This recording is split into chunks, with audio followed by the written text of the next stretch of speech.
Perkuliahan tatap muka terbatas UINSI Samarinda selama pandemi COVID-19 berlangsung 1 tahun terakhir ini, akhirnya dilaksanakan pada hari Senin 1 November 2021. Bagaimana tanggapan dosen-dosen mengenai surat edaran terkait PTM?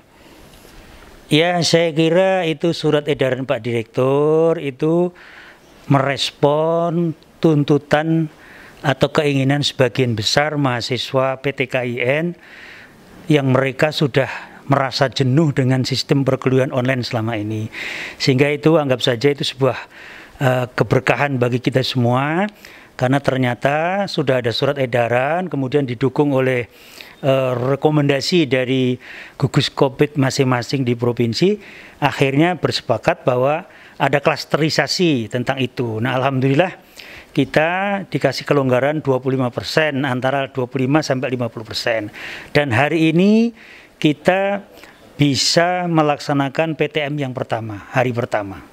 Selain kelas yang boleh digunakan, apakah layanan lain seperti kantin, perpustakaan, dan laboratorium juga dibuka, Pak?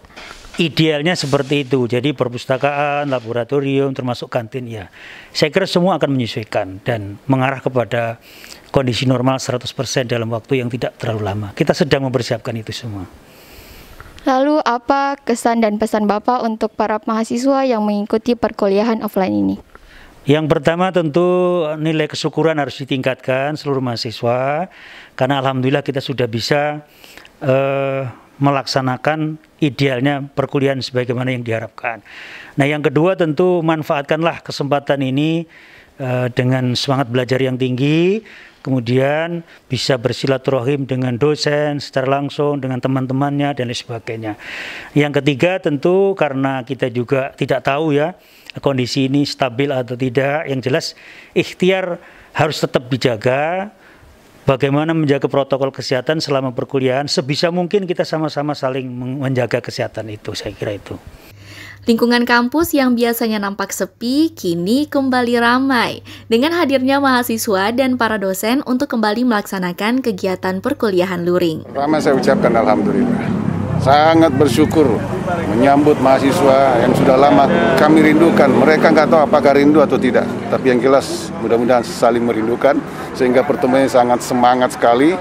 Dan jauh-jauh hari sebelumnya, sebelum ada kesiapan ini, kita sudah siapkan fasilitas yang ada karena kurang lebih 2 tahun ya.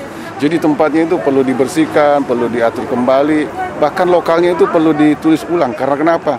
Sudah kabur tulisannya ya. Saya tidak mau mengatakan sudah tempat jadi hantu, tidak. Tapi dengan adanya mahasiswa ini dibuka secara offline, kembali semangat seperti dulu, bahkan lebih semangat lagi. Apalagi Yayan sudah jadi UINSI gitu ya, Universitas Islam Negeri. Saya kira itu. Lalu Pak, apa nih harapan Bapak setelah adanya pertemuan tatap muka ini Pak? Tentu harapan kita itu seperti dulu ya, semangat belajar ketemu langsung itu ada perasaan ingin memang ketemu, jadi semangatnya luar biasa ya. Kita ingin supaya keberkahannya juga lebih banyak didapatkan oleh mahasiswa yang selama ini dosen sebagian termasuk saya kepingin betul, apalagi materi-materi yang disampaikan itu memang harus ketemu, harus dipraktekkan. Nah, itulah harapan kita, sehingga pertemuan mahasiswa ini satu yang harus diingat, tetap jaga protokol kesehatan. Jadi kalau selesai kuliah itu ya jangan lama-lama di kampus lah, supaya betul-betul pandemi ini bisa terselesaikan dan tidak kembali lagi gitu ya, dengan harapan doa kita bersama dan semangat kita menjaga protokol kesehatan ini. Saya kira itu harapan. Walaupun perkuliahan masih dilakukan semi-offline, tidak mengurangi antusias menyambut pembelajaran tatap muka. Pesan saya kalau online ya, kalau online sih lebih praktis menurut saya karena tidak perlu ke kampus.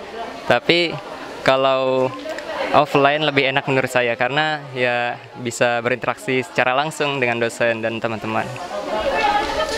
Pagi ini para dosen menyambut para mahasiswa yang datang sekaligus memberikan pengarahan. Mengingat masih dalam kondisi pandemi COVID-19, maka protokol kesehatan tetap dilaksanakan secara ketat. Tim Liputan UINSI News melaporkan.